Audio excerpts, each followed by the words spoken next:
जय Hind and hello guys, स्वागत है आपका आपके अपने YouTube चैनल ज्ञानदेव होस्ट में। और इस वीडियो में मैं आपको बताने वाला हूं IBPS RRB 12 ऑनलाइन फॉर्म 2023 के बारे में कि कैसे आप लोग office assistant multipurpose officer scale first और ऑफिसर स्केल 2 एंड 3 का फॉर्म फिलअप कर पाएंगे। तो आप इस वीडियो को देखते रहिए, यहाँ पर आपको स्टेप बाय स्टेप पूरी जानकारी दी जाएगी जिससे कि आप इस फॉर्म को बिना किसी मिस्टेक के भर पाएंगे। तो चलिए शुरू करते हैं गाइज। यहाँ पर अभी जो वीडियो में देख सकते हैं ये आपका ऑफिशियल डिटेल्ड नोटिफिकेशन है, जहां पर आपको पूरी जानकारी दी गई है कि इसमें कौन सी पोस्ट के लिए कितनी वैकेंसी किस कैटेगरी में निकाली गई है। इसके लिए आपको इस नोटिफिकेशन को चेक करते हुए थोड़ा नीचे आना है और आप यहां पर पेज नंबर मैं आपको दिखा रहा हूं, पेज नंबर आप यहां पर इस पर आएंगे 39 पर 39 पेज नंबर पर आपको यहां पर ऑफिस असिस्टेंट मल्टीपर्पज और जो बाकी की पोस्ट है उनकी vacancy detail state wise category wise जानने को मिल जाएगी। ये आप कैसे डाउनलोड करेंगे और अप्लाई ऑनलाइन लिंक कहां मिलेगा ये भी आप जान लीजिए।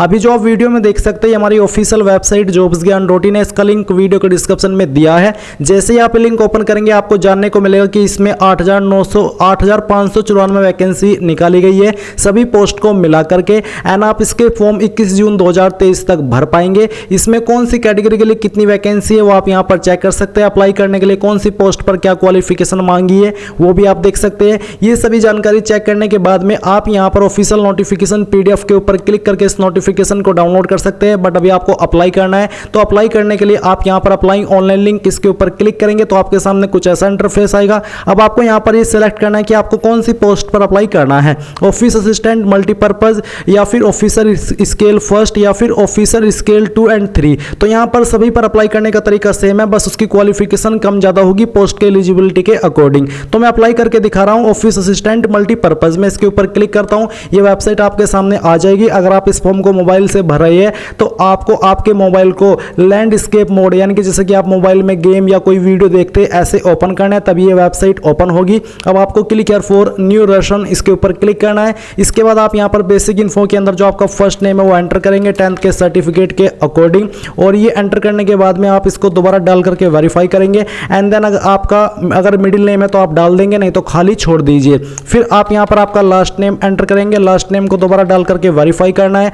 अपना मोबाइल नंबर एंटर कीजिए, उसको दोबारा डाल करके वेरीफाई कर दीजिए। कोई अन्य फोन नंबर देना चाहते हैं इस नंबर के अलावा तो अल्टरनेटिव नंबर के अंदर दे सकते हैं, नहीं तो आप खाली छोड़ दीजिए। इसके बाद आप यहां पर ईमेल आईडी के अंदर जो भी आपका ईमेल आईडी का एड्रेस है वो डालेंगे और डोमेन नेम के ऊपर क्लिक करके सिलेक्ट करेंगे कि किस डोमेन पर है। जैसे कि मेरी ईमेल आईडी gmail.com पर है तो यहां पर मैं अपनी ईमेल आईडी का @ से पहले का जो भी संख्या है या फिर जो भी चीज है वो यहां पर लिखूंगा और फिर डोमेन सिलेक्ट कर लूंगा। इस तरह से आपको करना है। फिर आप अपनी पूरी email ID confirm email ID के अंदर एंटर कीजिए, सभी जानकारी को चेक कीजिए और सिक्योरिटी कोड डाल करके सेव एंड नेक्स्ट के ऊपर क्लिक कीजिए। नाउ गाइज मैं आपको बताना चाहूंगा SK बुक्स रीजनिंग के बारे में, जो कि हिंदी और इंग्लिश दोनों के अंदर अवेलेबल है। और इस बुक को पब्लिश किया गया Shri Krishnan publisher private limited, जो कि इंडिया की one of biggest book publication company है, जिसके द्वारा बेहतरीन बुक पब्लिश की जाती है, जहां पर आपको सभी जानकारी बहुत ही अच्छे से दी जाती है। एंड अगर मेनली बात करें इस बुक की, तो इस बुक के अंदर आपको क्या क्या देखने को मिलेगा वो आप लोग जान लीजिए।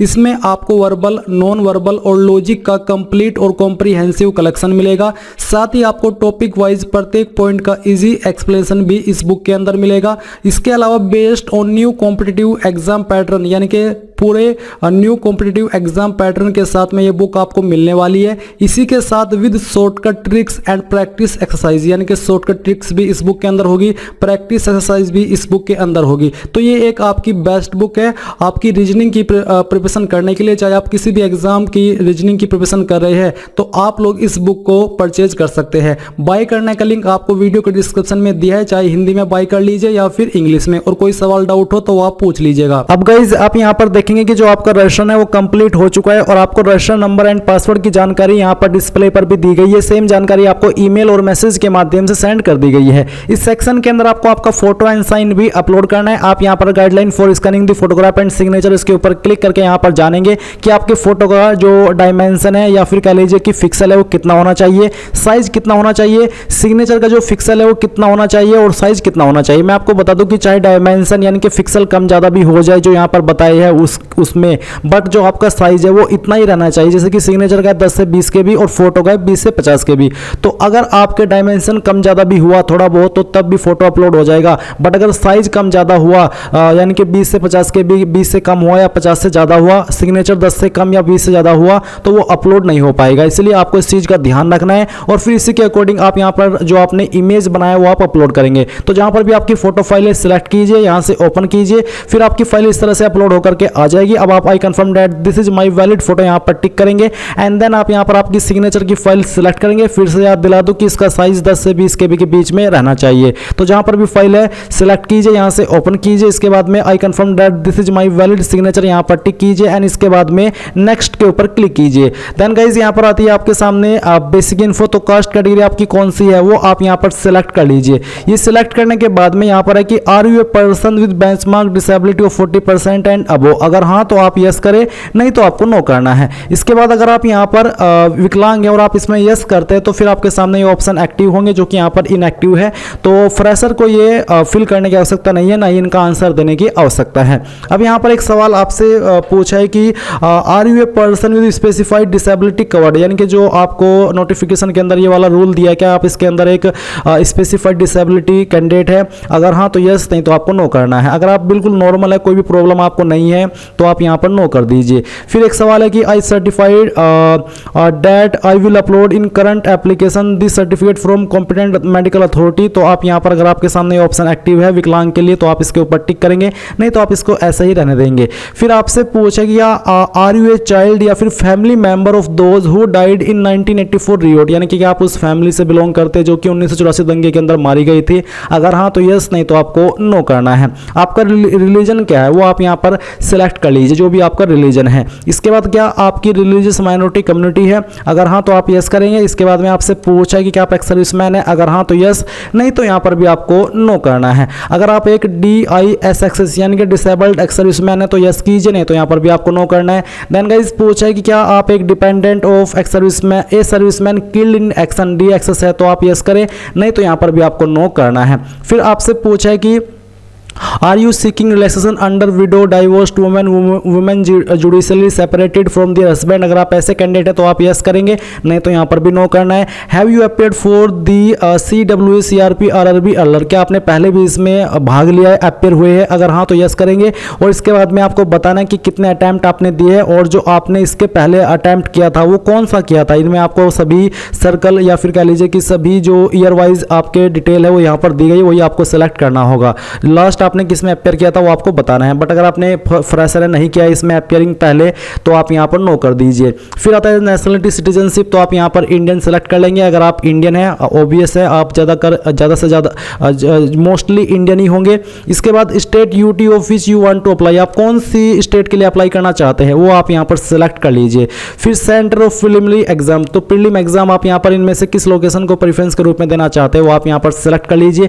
मेन एग्जाम के लिए कौन सी सिटी को प्रेफरेंस दे रहे हैं वो आप सेलेक्ट कर लीजिए। फिर आपको बोला कि I intend to bring the following ID when appearing for the examination, I confirm that my name on this ID and this application exactly same, यानी कि जो आईडी आप यहाँ पर लेकर के जाएंगे वो और जानकारी आपने इस फॉर्म के अंदर भरी है उसके अंदर भी नाम आपका सेम है, तो आप यहाँ पर टिक कीजिए। फिर जो आईडी आप यहाँ पर सिलेक्ट कर रहे हैं यानी कि दे रहे हैं जिसकी जानकारी, वो आईडी आपको सिलेक्ट करनी है। जो भी आईडी आपने सिलेक्ट की है उसका नंबर आप यहाँ पर एंटर करेंगे। फिर कहा है कि kindly indicate medium of paper how you would like the paper to be presented to, यानी कि बेसिकली किस लैंग्वेज में आपको देना है, इंग्लिश एंड हिंदी या फिर इंग्लिश एंड उर्दू, तो जो भी लैंग्वेज में आप देना चाहते हैं वो आप सिलेक्ट कर लीजिए। इसके बाद अब आपको यहाँ पर आपकी डेट ऑफ बर्थ सेलेक्ट करनी है, पहले डे, इसके बाद में आपका मंथ और फिर जो भी ईयर है वो भी आप यहाँ पर सिलेक्ट कर लेंगे। फिर जेंडर आपको यहाँ से आपका सिलेक्ट कर लेना है।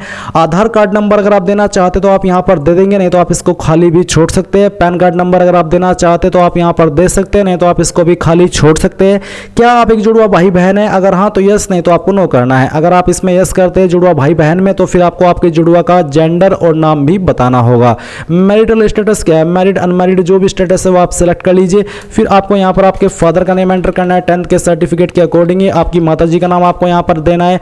Address for communication, address for correspondence यानी कि प्रेजेंट एड्रेस, तो जो भी आपका प्रेजेंट एड्रेस है वो आप यहाँ पर लाइन 1, 2 और 3 के अंदर लिख देंगे, क्योंकि एक सेक्शन के अंदर आप 35 कैरेक्टर से ज़्यादा नहीं लिख सकते। इसके बाद जो भी आपकी डिस्ट्रिक्ट है वो डिस्ट्रिक्ट का नाम आपको यहाँ पर एंटर करना है और फिर यहाँ से जो भी आपकी स्टेट है वो सिलेक्ट कर लेनी है और अपना पिन कोड भी आपको यहाँ पर डाल देना है। इसके बाद गाइज यहाँ पर आप नीचे देखेंगे कि क्या आपका कोरेस्पोंडेंस यानी कि प्रेजेंट और जो परमानेंट एड्रेस है वो सेम है। अगर हाँ तो आप टिक कर देंगे, अगर नहीं तो अनटिक करके अलग से भर दीजिएगा। फिर किस एड्रेस के ऊपर आप अपनी एप्लीकेशन फीस की जीएसटी इनवॉइसिंग सेंड कराना चाहते हैं, यानी कि जो स्लिप है फीस की वो किस पर सेंड कराना चाहते हैं वो एड्रेस आप सिलेक्ट कर लीजिए एंड देन आप यहाँ पर सेव एंड नेक्स्ट के ऊपर क्लिक करेंगे। अब गाइज आपके सामने क्वालिफिकेशन का सेक्शन आ चुका है। तो यहाँ पर सबसे पहले आप जानेंगे कि जो आपकी क्वालिफिकेशन है वो 1/6/2023 से पहले कंप्लीट हो जानी चाहिए, जिनकी इसके बाद में होगी वो एलिजिबल नहीं है अप्लाई करने के लिए। एंड परसेंटेज में जैसे कि अगर आपकी परसेंटेज 59.99 है तो आप यहाँ पर 60 इसको लिख सकते हैं। तो आप यहाँ पर ग्रेजुएशन इक्विवेलेंट में सिलेक्ट के ऊपर क्लिक कीजिए। इनमें से अगर आपकी कोई डिग्री है जो यहाँ पर मेंशन की गई है तो वो आप सिलेक्ट कर लीजिए। अगर आपकी इनमें नहीं है तो आप अदर्स के ऊपर क्लिक करके खुद से आपकी क्वालिफिकेशन या स्ट्रीम का नाम यहाँ पर दे सकते हैं। इसके बाद आपने कब ये क्वालिफिकेशन पास किया वो डेट, मंथ और फिर जो भी आपका ईयर है वो आप यहाँ पर सिलेक्ट कर लेंगे। परसेंटेज आपकी कितनी है वो आप यहाँ पर पॉइंट के साथ में एंटर कीजिए। फिर आपकी क्लास क्या आती है, अगर आपकी परसेंटेज 60 प्लस है तो फर्स्ट क्लास के अंदर आती है। अगर आपकी परसेंटेज 45 से लेकर के 55 या 60 से कम है तो सेकंड क्लास के अंदर आती है। तो जो भी आपकी परसेंटेज के अकॉर्डिंग क्लास है वो आप सिलेक्ट कर लीजिए। अगर आपने पीजी डिग्री भी किया तो आप यहाँ पर डिग्री का नाम देंगे कि कौन सी है और फिर डेट ऑफ पासिंग, परसेंटेज और क्लास अपनी सेलेक्ट कर लेंगे। कोई प्रोफेशनल क्वालिफिकेशन है उसकी जानकारी भी आप सेम वे में दे सकते हैं, कोई अन्य क्वालिफिकेशन है वो भी आप दे सकते हैं। कंपलसरी रूप में ग्रेजुएट की योग्यता मांगी है आपकी ऑफिस असिस्टेंट मल्टीपर्पज पर अप्लाई करने के लिए। अब आपसे पूछे do you have computer knowledge, अगर हाँ तो आप यस करेंगे, नहीं तो आपको नो करना है। If yes details of computer knowledge, तो किस चीज़ की आपको नॉलेज है जैसे कि वो आप यहाँ पर बता दीजिए, एमएस वर्ड या फिर एमएस एक्सेल, इस तरह से जो भी आपको नॉलेज है वो आप यहाँ पर डाल देंगे। फिर कहा है कि whether local language of the state selected was studied in standard 8 और any level above standard 8 in government recognised board of education. Basically इसका मतलब ये है कि जो स्टेट के अंदर आप अप्लाई कर रहे हैं उस स्टेट की जो लोकल लैंग्वेज है वो लोकल लैंग्वेज आपने 8वीं या फिर किसी हायर क्वालिफिकेशन में वन ऑफ सब्जेक्ट के रूप में पढ़ी है या फिर आपके पास कोई सर्टिफिकेट है उस लैंग्वेज में, तो आप यहाँ पर यस करेंगे। और फिर आपको बताना कि आपकी कौन सी, जैसे कि यूपी मैंने सेलेक्ट किया, यूपी में 3 ऑप्शन है, हिंदी, उर्दू, संस्कृत। इनमें से कोई एक लैंग्वेज आपको आनी ही चाहिए 12th लेवल पर, जो कि आपने 8वीं लेवल पर या उससे हायर लेवल पर पढ़ी है। तो मुझे हिंदी आए, मैं हिंदी सेलेक्ट कर लेता हूँ। अब यहाँ पर एक्सपीरियंस का सेक्शन है। अगर आप ऐसी पोस्ट पर अप्लाई करें जिस पर कि एक्सपीरियंस मांगा है तो आप नेम ऑफ द एम्प्लॉयर के अंदर उस कंपनी या उस बंदे का नाम देंगे जहां पर आपने जॉब की है। डेजिग्नेशन के अंदर आप उस पोस्ट का नाम लिखेंगे जिस पोस्ट पर रह करके आपने काम किया है। फ्रॉम के नीचे जो डेट, मंथ, ईयर है यहाँ पर आप वो डेट, मंथ, ईयर सेलेक्ट करेंगे जब आपने जॉब ज्वाइन की थी। और 2 के नीचे जो डेट, मंथ, ईयर है यहाँ पर आप वो डेट सेलेक्ट करेंगे जब आपने जॉब छोड़ी थी। नेचर ऑफ ड्यूटीज में बताएंगे कि किस तरह का आप काम करते थे, थोड़ा शॉर्ट में आपको बताना है।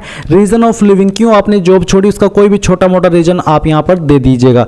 फिर आती है अदर डिटेल, जो कैटेगरी SC ST OBC और माइनॉरिटी कम्युनिटी है उनको यहाँ पर जो प्री एग्जाम से पहले ट्रेनिंग मिलती है, क्या आप उसमें इंटरेस्टेड है, आप लेना चाहते हैं, अगर हाँ तो यस करेंगे। इसके बाद में आपको यहाँ पर बताना है कि आप कौन सेंटर को प्रीफर कर रहे हैं इस ट्रेनिंग के लिए, वो आप यहाँ पर इनमें से एक लोकेशन सेलेक्ट कर लीजिए।